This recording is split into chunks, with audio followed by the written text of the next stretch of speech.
Aujourd'hui, je vous offre une capsule Collegs répond au manuel d'employé virtuel. C'est un guide en ligne qui répertorie des informations sur l'entreprise qui a pour objectif de répondre aux questions des employés. Je vous ai demandé d'écrire sur LinkedIn qu'est-ce qui vous a toujours intrigué à ce sujet-là. Alors voici les réponses aux 5 questions les plus populaires. Alors, Stéphanie de Laval nous demande quels sont les avantages d'avoir un manuel virtuel plutôt que papier. Premièrement, les mises à jour sont plus simples et rapides à faire. Deuxièmement, c'est plus écologique, pas besoin d'imprimer et surtout de réimprimer le manuel. Et troisièmement, on peut mettre des liens URL vers d'autres sites ou des fichiers à télécharger. Comme ça, vous n'avez pas besoin de les envoyer un par courriel.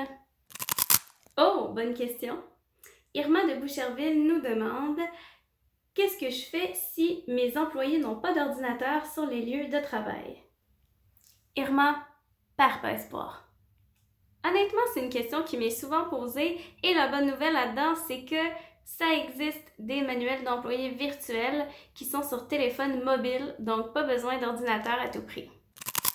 Maintenant, c'est Caroline de Montréal qui nous demande comment on fait pour déterminer le contenu du manuel d'employé virtuel? Caroline, je t'explique ça tout de suite. Premièrement, faites le ménage de toutes les informations sur l'entreprise et gardez celles qui sont les plus pertinentes. Deuxièmement, déterminez les questions les plus fréquemment posées par vos employés. Troisièmement, demandez à la direction et aux employés qu'est-ce qu'ils aimeraient retrouver dans le manuel d'employé virtuel. Et finalement, trouver un ordre logique qui va être simple à comprendre pour diffuser l'information sur le guide d'employé virtuel. Mathieu de Québec nous demande comment je peux être certain que l'information reste confidentielle dans le guide d'employé virtuel. Mathieu, j'ai 2 options pour toi. Option 1. Vous pouvez créer des noms d'utilisateurs et mots de passe, mais ça pourrait décourager certains employés parce que ça prend un peu plus de temps à y accéder. Ou option 2, vous pouvez créer un site non répertorié sur Google, donc il faudrait que les autres tapent exactement le bon URL pour atterrir sur votre page.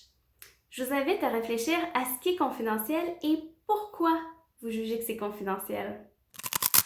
Rita de Montréal nous demande comment je fais pour que mes employés soient intéressés à lire le manuel?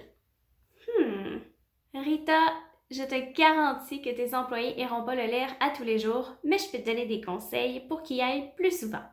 Premièrement, vous pouvez faire une démonstration du manuel d'employé virtuel au moment de l'intégration des nouveaux employés. Deuxièmement, diffusez au bon moment, sur le bon média, une information qui est pertinente pour vos employés. Troisièmement, quand vous faites une annonce importante, mettez le lien URL de la bonne page de votre manuel d'employé virtuel. Surtout, créez du hype, faites durer le suspense pour que vos employés aient envie de savoir qu'est-ce qui s'est passé dans le manuel dernièrement. Finalement, si ça semble être une montagne de faire un guide d'employé virtuel, vous savez qu'il y a des consultants qui sont là pour vous aider? En connais-tu?